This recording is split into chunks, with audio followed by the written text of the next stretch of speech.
Bonjour, nous voilà donc au troisième épisode de cette petite série sur mon parcours personnel.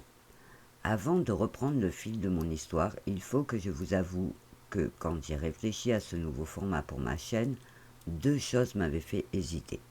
La première, c'était de savoir si je serais en capacité de trouver à chaque fois un nouveau sujet intéressant pour pouvoir poster assez régulièrement mes podcasts. Sur ce point, j'ai vite été rassuré. Pour l'instant, la question du choix des sujets ne me pose aucun problème puisque les choses s'enchaînent par ordre chronologique et en toute logique. Et en même temps, je prends la précaution de noter toutes les idées de futurs sujets qui me viennent pour continuer ce format podcast que j'aime beaucoup. La deuxième chose qui m'inquiétait aussi, c'était de savoir si vous alliez apprécier le format et surtout s'il y avait un réel intérêt à ce que je vous raconte des petits bouts de ma vie personnelle. Dès le départ, mon intention était de vous parler de mes propres expériences pour rebondir sur des réflexions qui me sont venues grâce à elles. Je n'étais pas sûr que cela puisse vous intéresser, mais au fond, j'aimais bien l'idée de partager les leçons que j'en ai tirées, parce que je me dis que c'est une bonne façon de vous donner des conseils ou de vous faire passer des messages. Je sais bien que nos vies sont toutes différentes, aucune ne se ressemble, et pourtant je suis aussi convaincu qu'elles peuvent à certains moments avoir des points communs. L'enfance, la famille, la naissance d'un enfant, la scolarité, l'école, l'orientation professionnelle, la vie professionnelle et même la vie personnelle. Et je pourrais en citer bien d'autres. Je suis aussi certaine que malgré toutes nos différences, notre façon de penser ou notre façon d'agir peuvent aussi avoir de grosses similitudes. En y réfléchissant, je me suis dit que de toute façon, je pouvais passer des jours à peser le pour et le contre, rien ne me permettrait de savoir si vous alliez aimer ou pas, tant que je n'essayais pas. Alors j'ai décidé de me lancer en travaillant sur mes textes pour qu'ils soient agréables à écouter et surtout qu'ils vous apportent une petite dose de positivité et de bienveillance. Dans ce troisième épisode, je vais revenir sur la grande histoire de mon orientation professionnelle, comme je vous l'ai promis dans le deuxième épisode où je vous annonçais assez fièrement que finalement, grâce à ma passion pour la couture, j'avais trouvé très jeune ce que je voulais faire de ma vie. Sauf que les choses ne sont pas aussi simples et c'est donc cette expérience que je vais partager avec vous maintenant. Donc, à l'âge de 13 ou 14 ans, alors que j'étais en classe de 4e, commence déjà à se poser la question de ma future orientation. Nous avions dans le collège une conseillère d'orientation qui, comme son nom l'indique, était donc là pour nous conseiller. J'insiste sur le terme, mais vous allez comprendre pourquoi. À notre premier rendez-vous, je suis arrivé devant ma conseillère d'orientation avec mon projet de devenir styliste. Beaucoup de mes copines n'avaient pas vraiment d'idée. Certaines pensaient choisir une certaine branche professionnelle, mais nous étions vraiment très peu à savoir ce que nous voulions faire. J'avais donc l'impression d'avoir un petit avantage, et surtout que les choses allaient être simples.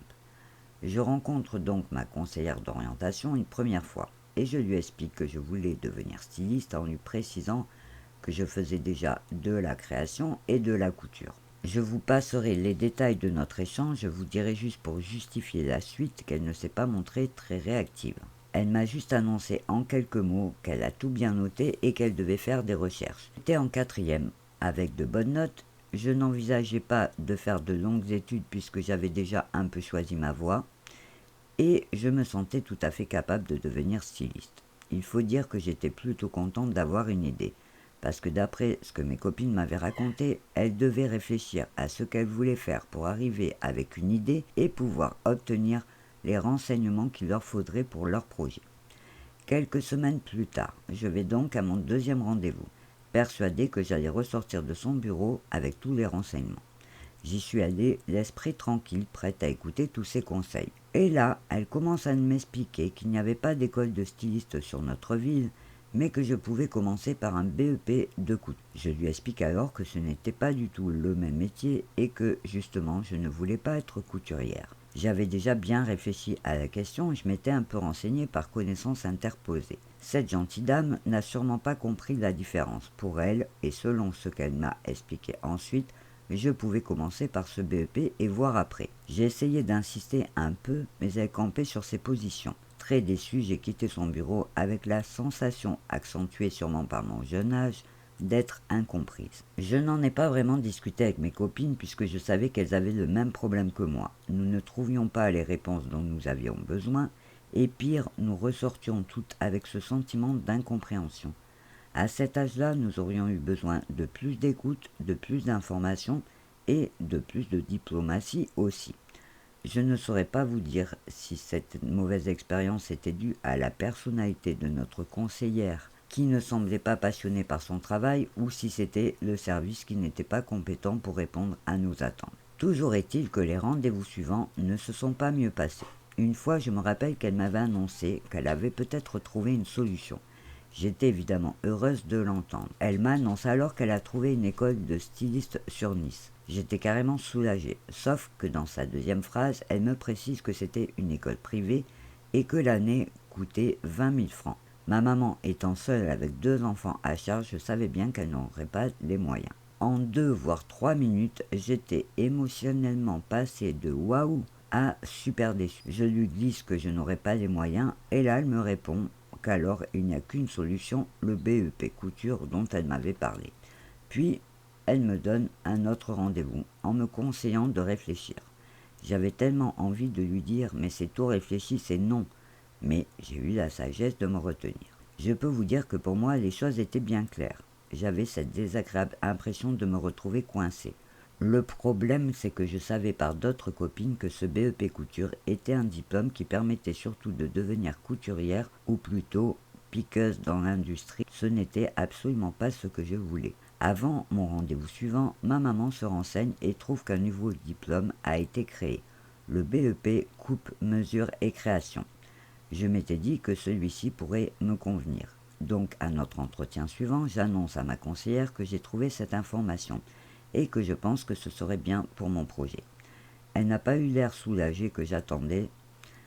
Elle m'a simplement dit « Bon, on va pouvoir remplir votre demande d'orientation, c'est bien. » Notre échange a duré 4 à 5 minutes à tout casser, mais je suis quand même sortie de son bureau contente d'en avoir fini avec toutes ces questions, souvent sans réponse au final. Les documents administratifs ont été remplis, signés dans la foulée, et je me suis sentie plus sereine. L'année scolaire de ma 3e c'est fini. Les vacances d'été sont arrivées. Maman s'était organisée pour que nous puissions partir en vacances et avait donc réservé un séjour d'1 mois pour juillet à Chamonix. Nous voilà donc partis en train à 3, maman, mon petit frère et moi, en maison familiale à la montagne. Pendant notre absence, ma tante Annie s'occupait de prendre le courrier dans notre boîte aux lettres. Et un jour, elle téléphone à ma mère en lui expliquant qu'il y avait une lettre de l'académie, je crois. Ma mère lui demande de l'ouvrir pour regarder ce que c'était. Et là, on découvre que j'avais été acceptée en sténodactylo à Antibes et qu'il fallait donc confirmer ma place avant une certaine date. Sur le moment, nous avons juste pensé à une erreur. Ma tante nous rassure en nous disant qu'elle allait voir tout ça et qu'elle nous tiendrait au courant. Le lendemain, elle nous confirme qu'à cause de mes notes, qui cette année-là était loin d'être mauvaise, je précise, donc qu'à cause de mes notes, je n'avais pas été accepté au BEP que j'avais choisi et que du coup, il me proposait cette place de sténodactylo. Nous avons donc refusé et j'ai dû redoubler ma 3e. Autant vous dire que cette situation m'avait dégoûté au sens propre du terme. Ma maman m'avait calmé en me disant que ce n'était pas grave et qu'au moins l'année suivante, je pourrais choisir ce qui me plaisait pour essayer de me motiver. Le truc, c'est que je n'ai pas vu du tout les choses de cette façon. Ma 2e année de 3e a été plutôt pénible. Elle me semblait injuste. J'avais perdu toutes mes copines, je me retrouvais redoublante et je l'entendais souvent. Et enfin, je n'en avais tout simplement pas envie. Depuis toute jeune, j'ai cette faculté de pouvoir me donner à fond si j'en ai envie, pour faire quelque chose que j'aime. Par contre, j'ai le plus grand mal à faire une chose quand je n'en ai pas envie. L'année s'est passée, tant bien que mal. Ma maman m'a expliqué que dans la vie, on ne peut pas toujours faire ce qu'on aime. Elle a essayé de me motiver en me disant que si je n'avais pas de bonnes notes, je n'aurais encore pas le BEP que je voulais. Je n'ai jamais été indisciplinée parce que ce n'était pas dans mon caractère, mais je n'ai pas vraiment réussi à trouver une quelconque motivation. J'ai refait ma demande d'orientation en demandant donc le BEP couture, mesure et création. L'année se finit et arrivent les vacances. Pendant le mois de juillet, je reçois donc la fameuse lettre de l'académie qui annonce mon affectation pour la rentrée suivante. Ma mère ouvre la lettre et elle me lit CAP, BEP, Nat, au LEP Magnan. Alors, le LEP Magnan, c'était le bon lycée. Mais Nat, je ne savais pas du tout à quoi ça correspondait. Coupe, mesure et création, en abrégé, ça aurait fait CMC. Donc, j'ai juste compris que ça n'allait encore pas être ce que j'avais demandé. Le lendemain matin, je vous rappelle qu'on n'avait pas internet à l'époque et donc que l'on devait attendre pour avoir les renseignements. Donc le lendemain matin, ma mère se renseigne. En fait, j'étais dans la classe du CAP BEP de nettoyage apprêtage en teinturerie. Pour faire simple, c'était un BEP d'employé de pressing. Alors je vous passe mes petites démonstrations de colère et de déception provoquées par cette nouvelle mauvaise orientation. Ma mère comprenait bien que je sois déçue, mais elle ne savait pas quoi faire et en plus elle travaillait et n'avait donc pas le temps de chercher une solution. Alors ma tante Annie décide de prendre rendez-vous avec la directrice du lycée. Elle va la voir et lui explique ma situation en insistant sur le fait que l'on m'avait fait redoubler dans le but justement d'avoir une place en BEP, coupe, mesure et création. La directrice se montre très compréhensible. Elle lui explique qu'elle ne choisit pas les orientations et qu'elle organise juste ses classes par rapport aux listes qu'elle reçoit de l'académie. Pour solutionner le problème, elle propose que je fasse mon premier trimestre dans la classe prévue et qu'on se revoie à la fin de cette période pour voir mes notes. Et elle dit à ma tante que si j'ai un bon niveau, elle me fera changer de classe. Quand ma tante m'a expliqué cette proposition, je me suis senti un peu soulagé et fini par me faire une raison, motivé par cette nouvelle option. Je passe donc mon premier trimestre dans la classe de nettoyage apprêtage en teinturerie. Au premier cours de repassage, nous avons passé 2 heures à repasser un mouchoir qu'ils avaient volontairement fait sécher tout déformé. L'objectif étant d'apprendre la technique pour remettre les fibres du tissu bien droites. Les mouchoirs devaient finir parfaitement carrés. En fait, les cours étaient intéressants et ils devaient nous apprendre à travailler à l'ancienne. Nous avons appris le détachage avec les connaissances des tissus, des tâches et des produits, le repassage dans les règles de l'art et la technologie des machines. Nous avions un contrat avec l'Opéra de Nice pour entretenir leurs costumes. Une fois, ma prof d'atelier, à qui j'avais raconté mes problèmes d'orientation, m'avait dit que je devais apprécier de repasser ces beaux costumes vu que j'aimais la couture. Je ne voyais pas du tout le rapport. Les costumes étaient bien beaux, c'est vrai, mais j'aurais et de loin préféré les coudre que les repasser. Enfin, je travaillais bien, même très bien, sans avoir à faire beaucoup d'efforts pour espérer changer de classe comme promis. Pendant les temps de récré, où toutes les différentes sections de BEP étaient mélangées dans la cour, j'ai eu l'occasion de faire connaissance avec les filles de la classe coupe, mesure et création. J'en profite alors pour me renseigner sur leur programme. Elles m'expliquent leurs cours, leurs exercices, et là, je commence à me dire que ce n'était pas du tout ce que j'imaginais. Et pour finir, je découvre que plusieurs d'entre elles s'étaient retrouvées dans cette section alors qu'elles ne l'avaient même pas choisie. C'était à se demander à quoi servaient nos choix d'orientation au collège. Chaque fois qu'un parent avait tenté de demander des explications, on ne lui avait parlé que d'une seule chose, le bon ou le mauvais dossier scolaire de son enfant. Seules les notes comptaient. Personne n'a jamais entendu parler de capacité ou de choix. Mais avec le recul, je pense que leurs critères de sélection étaient même bien plus troubles que ce qu'ils en disaient. À l'époque, je n'ai pas trop osé parler de tout ça à ma mère. J'étais un peu embêté avec tout ce qu'on avait fait pour obtenir mon changement de classe. Et j'ai d'ailleurs bien fait de ne pas lui dire, puisqu'à la fin du premier trimestre, malgré de très bonnes notes, la directrice avait oublié son engagement, qui n'avait en plus été fait que verbalement, et a donc tout simplement refusé de me faire changer de classe. J'ai encore été un peu déçu qu'elle ne tienne pas sa promesse, mais beaucoup moins. Je ne saurais vous dire si c'était parce que j'avais compris que de toute façon ce n'était pas ce que je voulais faire, ou si parce que finalement je m'étais habitué à ce genre de mauvaises surprises. Toujours est-il que j'ai donc dû finir mon année en cours et faire encore une année supplémentaire pour passer mon diplôme. Au fur et à mesure du deuxième trimestre, je me suis habitué à faire l'école buissonnière.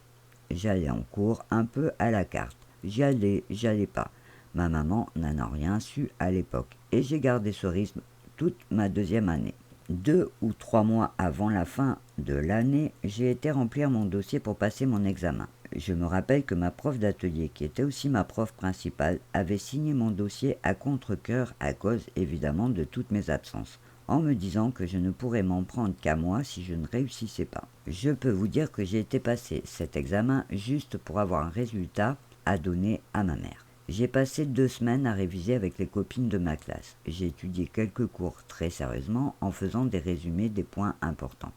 Et pour tout vous dire, j'ai eu la chance de piocher les sujets que je connaissais sur les matières théoriques, ce qui m'a permis de réussir mon BEP avec même une bonne moyenne. J'ai juste été contente de pouvoir annoncer la bonne nouvelle à ma maman. Je savais qu'elle serait contente et surtout soulagée. Mais au fond de moi, je savais que je ne voulais pas faire ce métier. J'avais très envie de commencer à travailler pour gagner ma vie. Et du coup, j'ai cherché du travail dans les pressings. Ce que j'ai facilement trouvé grâce à mon diplôme qui était assez rare. J'ai fait quelques essais, mais à chaque fois j'ai refusé les propositions en me disant que ça ne me plaisait pas et qu'il fallait que je trouve autre chose. À l'époque, j'avais l'impression que si j'acceptais un poste, j'allais faire ce métier toute ma vie. Pour aller jusqu'à la fin de cette histoire et pour vous montrer à quel point la vie fait parfois bien les choses. Comme je vous le disais, je m'étais mise à faire l'école buissonnière pendant quelques mois. Et j'avais pris l'habitude de fréquenter un bar qui se trouvait à côté de notre lycée et qui n'était fréquenté que par des jeunes. C'est dans ce même bar que j'ai retrouvé une amie d'enfance que j'avais connue en maternelle. Elle travaillait à quelques rues de là, dans le tourisme, et venait souvent entre midi et 2 pour manger un petit bout. Un jour, alors que nous partagions un verre en parlant de notre vie, elle m'explique que son entreprise cherchait une employée de bureau dans son service de location de gîte. À l'époque, il proposait un contrat de TUC pour que la personne se forme. Je lui dis que j'étais intéressée et lui demande de me prendre rendez-vous avec son directeur. Je me mets sur mon 31 pour faire bonne impression et je vais à l'entretien. Son directeur me pose une première question. Est-ce que vous savez taper à la machine ? À l'époque, il parlait de machine à écrire. Je lui réponds non. Il me demande ensuite si j'avais déjà travaillé comme secrétaire. Je réponds encore non. Et là, j'ai senti le truc m'échapper. 2 questions, 2 noms. Il n'y avait pas besoin de s'appeler Nostradamus pour comprendre que la situation était très mal engagée. Alors, j'ai décidé de tenter le tout pour le tout. J'ai pris la parole et je ne l'ai plus laissé parler. Je lui ai expliqué mon parcours en gros et pourquoi j'étais intéressé par ce poste. J'avais aussi précisé que je ne savais effectivement pas taper à la machine, mais que s'il me laissait un mois, je me débrouillerais pour apprendre. Il m'a écouté jusqu'au bout, a réfléchi 2 minutes et là, il me dit « D'accord, vous commencez lundi ». J'étais trop contente. Il savait que je venais de la part de mon ami, le contrat qu'il me proposait ne lui faisait pas prendre trop de risques, mais je pense qu'il avait bien aimé le fait de me sentir motivé. J'ai donc signé mon premier contrat de travail à l'époque au service des Gîtes de France qui faisait partie du comité régional du tourisme sur le bord de la promenade des Anglais à Nice. J'ai bien sûr tenu mes engagements en m'arrangeant avec ma voisine Myriam qui était secrétaire de métier et qui m'a prêté une machine à écrire pour que j'apprenne à m'en servir. Et en un mois, je m'en sortais plutôt bien. À la fin de ma première année, j'ai signé un CDI. J'aimais beaucoup mon travail, je m'occupais des réservations, tout se passait bien. Mais à la fin de ma 2e année, j'ai pourtant choisi de poser ma démission pour suivre l'homme de ma vie. Mais ça, c'est une autre histoire que je vous raconterai peut-être un jour. Pour en revenir à l'orientation scolaire, vous vous doutez bien que je n'ai absolument pas gardé un très bon souvenir de mon expérience. Et j'avais envie de vous en parler dans ce podcast. Aujourd'hui, quand les dames voient mes costumes, elles me disent souvent que j'aurais dû en faire mon métier. Et là, je me dis, mais ils n'ont pas voulu. Non, je plaisante. J'ai continué à coudre juste pour le plaisir et finalement, avec le recul, je ne regrette pas. Comprenez bien que si je vous parle de ce problème, ce n'est absolument pas pour me plaindre et encore moins pour me faire plaindre.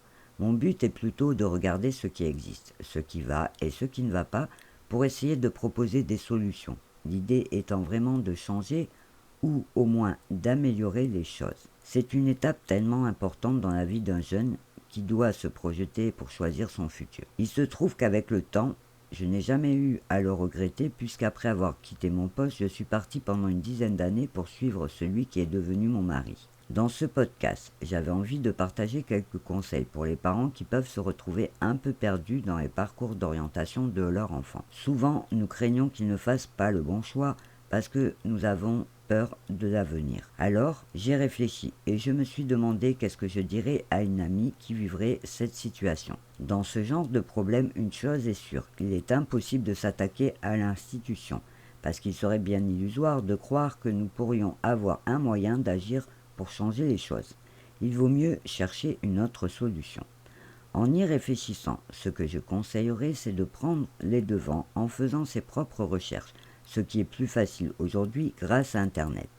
C'est une situation difficile parce qu'il faut que le parent arrive à garder une certaine neutralité. C'est l'âge où le jeune qui vit une situation stressante n'est pas toujours ouvert à la discussion et où malgré tout il se sent souvent un peu perdu. Le rôle du parent devra vraiment être celui d'un conseiller. Si votre ado a une idée de ce qu'il a envie de faire, il vous suffira de chercher le parcours à suivre.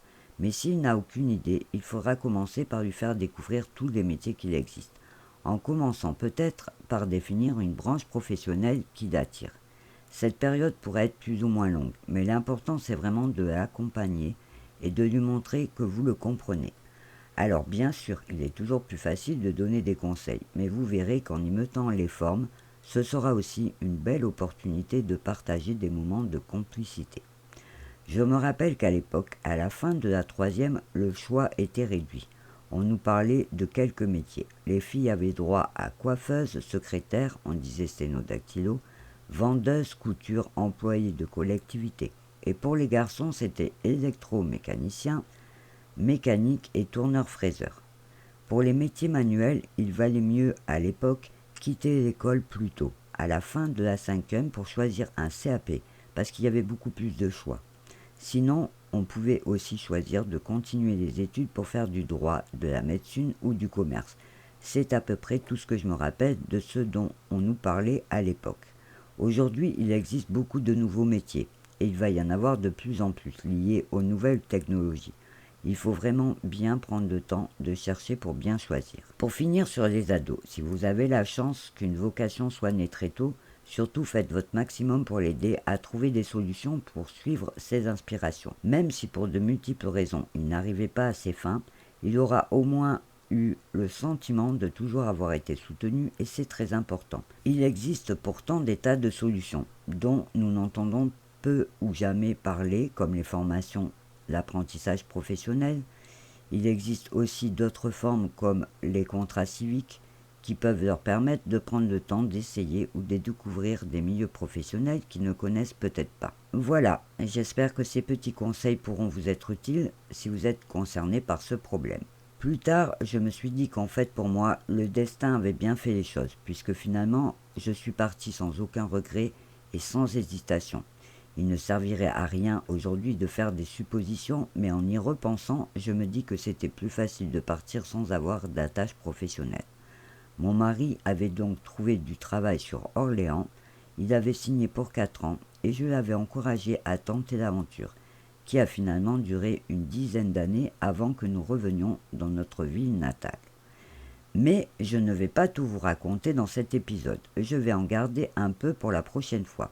Il faudra donc attendre la suite. Je vous raconterai alors comment j'ai mis à profit cette période de ma vie pour développer ma fibre artistique et manuelle. En attendant mon prochain épisode, n'oubliez pas que vous pouvez me faire plaisir en cliquant juste sur le petit pouce, en me laissant un commentaire ou une question dans la partie commentaires juste en dessous. Et en attendant de pouvoir vous lire, moi je vous dis au revoir et à bientôt.